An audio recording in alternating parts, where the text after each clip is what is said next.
बाला की शादी। बेटी एक बार चल के लड़के को देख तो लो, मेरा दावा है कि लड़का तुम्हें बहुत पसंद आएगा। बाला बहुत अच्छा लड़का है।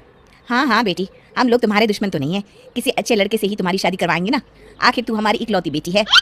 अच्छा ठीक है माँ, अब ज्यादा भावुकतापूर्ण शब्दों का इस्तेमाल ना करो, मैं चलने के लिए तैयार हूँ। चलो फिर बिना देर के हम सब चलते हैं। सभी बाला के घर पहुंचते हैं। अरे क्या बात है बहन जी, अभी तक आपका बेटा नहीं आया? जी बस आता ही होगा। तभी वहाँ बाला आता है। लो जी आ गया मेरा बेटा, ये लोग तुझे देखने आए हैं और ये इनकी बेटी नम्रता है। बाला के सर पर बिल्कुल बाल नहीं होते। ये देख नम्रता और उसके परिवार वालों की आंखें फटी की फटी रह जाती है। ये तो टकला है। हे भगवान, माँ पिताजी आप दोनों एक टकले से मेरी शादी करवाने वाले थे? अरे ये तो पूरा उजड़ा चमन है। देखो बेटी, इस तरह किसी का मजाक उड़ाना गलत है। किसी के बारे में इस तरह की बातें नहीं करते। बालों का क्या है, वो तो आते जाते रहते हैं। लड़का टकला है तो क्या हुआ, इंजीनियर है, अच्छा खासा कमाता है। आप चुप रहिए जी, इसकी तरफदारी इसलिए कर रहे हैं क्योंकि आपके भी सर पर बाल नहीं है। मैंने तो आपसे शादी कर ली, मगर मैं अपनी बेटी की शादी एक टकले से बिल्कुल नहीं करवाऊंगी। अरे ये क्या, कब से आप लोगों ने टकला टकला लगा रखा है? और माफ करना, तुम भी कोई हूर की परी नहीं हो। तुम लोग मेरे घर में आकर मेरी ही बेइज्जती कर रहे हो। निकल जाओ यहाँ से। हाँ तो जा रहे हैं ना, हमें भी यहाँ रुकने का कोई शौक नहीं है। नम्रता और उसके परिवार वाले उठकर वहां से जाने लगते हैं। तभी नम्रता का छोटा भाई जाते जाते कहता है, टकला तेरा बाप टकला। और इस तरह बाला का रिश्ता टूट जाता है। फिर एक दिन सड़क के किनारे एक आदमी घूम घूम कर कंधी बेच रहा होता है। कंधी ले लो, कंधी, एक से बढ़िया एक कंघी ले लो, नए जमाने की कंघी ले लो। अरे भाई ये ले लो। घूमते घूमते वो बाला के पास पहुंच जाता है। अरे भाई साहब, कंधी लोगे क्या? ये लो। तभी उसकी नजर बाला के सर के ऊपर पड़ती है। अरे माफ करना भाई साहब, आप इसे लेकर क्या करोगे? आपके सर पर तो बाल ही नहीं है, आपका तो स्टेडियम पूरा खाली है। चलता हूँ, कंधी ले लो, कंधी ले लो। कंधी वाले की बातें सुनकर बाला को बुरा लगता है। उस समय बाला को ऐसा महसूस होता है कि उसके लिए दुनिया में सबसे कीमती कोई चीज़ अगर है तो वो सिर्फ बाल है। बाला सड़क पर चलते हुए लोगों के बाल बड़े गौर से दिखता है। चलते चलते बाला एक मंदिर के पास पहुंच जाता है। हे भगवान, तुमने ये मेरे साथ क्या किया? थोड़े से बाल अगर मुझे दे देते तो तुम्हारा क्या चला जाता? सारी दुनिया मेरा मजाक उड़ाती है। अरे भैया, आज पहला इंसान देख रहा हूँ जो मंदिर आकर भगवान से अपने लिए बाल मांग रहा है। बेटा, भगवान ने तुम्हें सब कुछ तो दिया है, अच्छी सेहत है, अच्छी नौकरी है, लगता है तुम्हारी तबीयत ठीक नहीं है। घर जाओ, सब ठीक हो जाएगा। बाला वहाँ से चला जाता है। घर पहुंचकर बाला खाना खाता है और अपने कमरे में सोने के लिए चला जाता है। फिर सुबह जब बाला सोकर उठता है तो आईने के सामने अपने आप को देखकर हैरान हो जाता है। बाला के सर पर एकदम घने बाल आ जाते हैं। बाला खुशी से झूम उठता है। अरे ये तो चमत्कार हो गया, मेरे सर पर बाल आ गए, लेकिन ये हुआ कैसे? बाला अपने सर पर बाल देखकर खुशी से पागल हो जाता है और अपने घर वालों से जाकर कहता है, माँ जादू हो गया, जादू, मेरे सर पर बाल आ गए, बाल। अरे क्या हो गया, सुबह सुबह चिल्ला क्यों रहा है? पिताजी ये देखिए, एक ही रात में अचानक मेरे सर पर बाल आ गए, चमत्कार हो गया। अरे बस कर, कोई चमत्कार वमत्कार नहीं हुआ है। तेरे सर पर ये जो बाल है ना, वो नकली है। रात को मैं तेरे लिए लेकर आया था और जब तू सो रहा था तो मैंने तुझे पहना दिए थे। क्या बात कर रहे हैं पिताजी? कह दीजिए कि ये झूठ है। नहीं बेटा, ये सच है। अरे बाल निकाल कर देख ले, रोज अपने बालों को लेकर दुखी रहता था तू, इसलिए मैं तेरे लिए नकली बाल ले आया। अब ना तुझे कोई टकला नहीं बोलेगा। जा बेटा, जी ले अपनी जिंदगी। अगले दिन बाला अपने दोस्तों के पास जाता है। क्यों रे बब्बन, कैसा है तू? आए, कौन है तू और मुझे क्यों मारा? अबे मैं बाला। ये क्या मजाक है? मेरा दोस्त बाला टकला है। एक मिनट, अरे हाँ रे, तू तो बाला है, लेकिन तेरे सर पर अचानक बाल कैसे आ गए, और वो भी इतने सुंदर? सब भोलेनाथ की कृपा है। भाई मुझे देख, काश मेरे ऊपर भोलेनाथ की कृपा हो जाती। अरे कम बालों की वजह से कोई लड़की शादी नहीं कर रही है। हाँ यार, सही कहा, मेरा भी अब तक यही हाल था। मैं ना कल ही अपनी एक अच्छी सी तस्वीर खिंचवाकर अखबार में शादी का इश्तिहार दे देता हूँ, फिर तो मेरी लाइफ सेट है। चलता हूँ दोस्त। बाला वहाँ से चला जाता है। अगले दिन, माँ मैं अपनी शादी का इश्तिहार देने वाला हूँ, ये देखो मेरी फोटो। ये तो बहुत अच्छी है बेटा, लेकिन बेटा तेरे बाल तो नकली है। तू क्या झूठ बोलकर शादी करना चाहता है? ये तो गलत बात है। अरे पिताजी, क्या चाहते हैं आप कि मैं जिंदगी भर कुंवारा रहूं? एक बात बताइए, सच बोलकर कौन सी मेरी शादी हो गई? अब झूठ ही सही। वैसे भी अगर एक बार शादी हो गई तब कोई क्या कर लेगा? मैंने फैसला कर लिया है, मैं तो इसी तरह शादी करूंगा। अरे नालायक, तू मेरी बात नहीं मानेगा। ठीक है, जा, जो तेरी मर्जी में आए कर, बाद में मेरे पास वापस मत आना। हाँ ठीक है, देखी जाएगी। इतना कहकर बाला वहाँ से चला जाता है।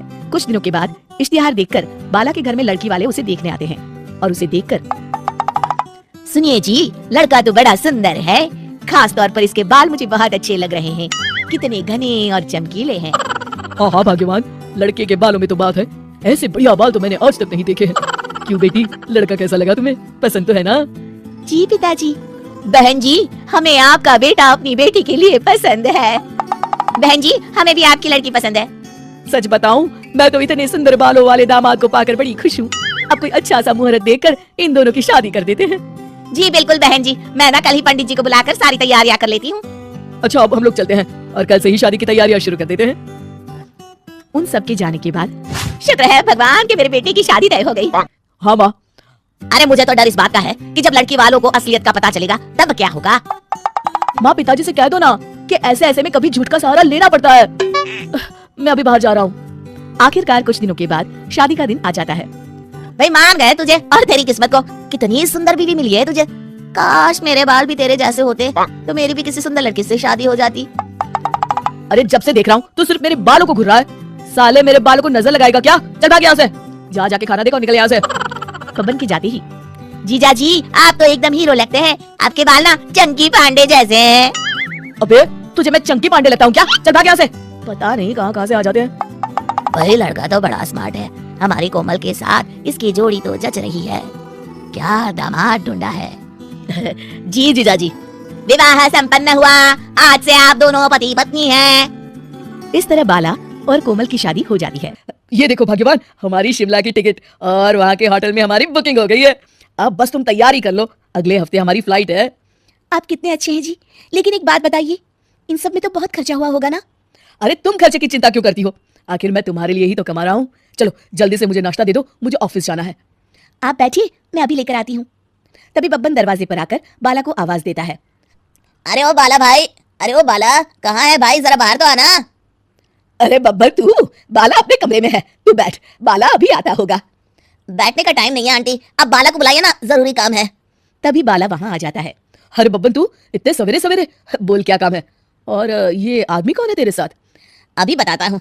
देखिए डॉक्टर साहब, ये मेरा दोस्त है। मुझे ना मेरे सर पर इसकी तरह ही घने और सुंदर बाल चाहिए। मुझे इनके बालों को चेक करना पड़ेगा।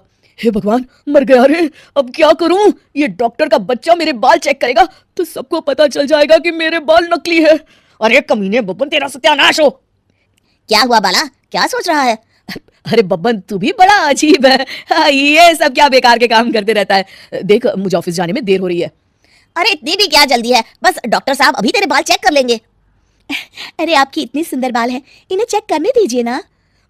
मर गया रे, ये भी यहाँ आ गई, अब तो मैं गया काम से। नहीं नहीं, मुझे अपने बाल नहीं चेक करवाने, तुम जाओ अपने कमरे में।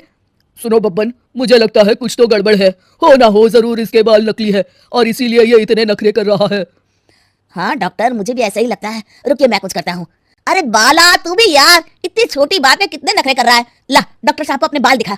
अरे नहीं नहीं, अरे बस कर, क्या लड़कियों की तरह नखरे कर रहा है। आइए आइए डॉक्टर साहब। अरे नहीं नहीं, दूर हट, खबरदार अगर किसी ने मेरे बालों को हाथ लगाया है। अरे ये तो हद हो गई, आप सच में बहुत नौटंकी कर रहे हैं, अब तो मुझे सच जानना ही है। बब्बन बाला को पीछे से पकड़ लेता है। डॉक्टर साहब जल्दी आइए। अरे बब्बन छोड़ मुझे, मर गया रे। नहीं, अरे कोई बचाओ मुझे। डॉक्टर बाला के बाल पकड़कर खींच लेता है और बाला के नकली बाल डॉक्टर के हाथों में आ जाते हैं। हे भगवान, ये क्या, मेरा पति तो टकला है। तू तो अभी भी टकला है। अच्छा तो तू नकली बाल लगाकर सबको उल्लू बना रहा था। हाय हाय, मैं तो मर गई रे, लुट गई रे, बर्बाद हो गई, मेरी शादी एक टकले से हो गई। हाय अब मैं क्या करूं? अरे भाग्यवान, मेरी बात तो सुनो। कुछ नहीं सुन रहा मुझे। चलिए डॉक्टर साहब, अब हमारा यहाँ कोई काम नहीं। बब्बन वहां से चला जाता है। कोमल अपने मायके वालों को फोन करके उसे ले जाने के लिए कह देती है। अगले दिन कोमल के माता पिता उसे ले जाने आ जाते हैं। हे भगवान, मेरा दामाद तो टकला निकला, मेरी बेटी की जिंदगी बर्बाद हो गई। आप लोग मुझे माफ कर दीजिए। देखो बेटा, तुम टकले हो इस बात से मुझे कोई एतराज नहीं है, लेकिन तुम्हें झूठ बोल के शादी नहीं करनी चाहिए थी। माँ, पिताजी, आप लोग मुझे यहाँ से बस ले चलिए, एक गंजे के साथ मैं अपनी जिंदगी नहीं बिताने वाली। कोमल, मुझे एक बात बताओ, बाला ने कभी तुम्हें कोई तकलीफ दी है या तुम्हारे साथ कभी किसी प्रकार का दुर्व्यवहार किया है? जहां तक मुझे लगता है इसने हमेशा तुम्हें खुश रखा है, क्यों, सच है ना? जी पिताजी, सच है। मैं जानता था मेरा दामाद गलत नहीं है। और रही बात बालों की, तो एक बात बताओ बेटी, शादी के बाद अगर इसके बाल झड़ जाते और ये टकला हो जाता तो क्या तुम इसे छोड़कर चली जाती? नहीं नहीं, कभी नहीं। बस लो जी, हो गया फैसला। हमारी बेटी जानती है उसे क्या करना है। चलो हम लोग चलते हैं अब। इस तरह कोमल अपने पिताजी की बात समझ जाती है और बाला के साथ बिना किसी शिकायत की राजी खुशी रहने लगती है।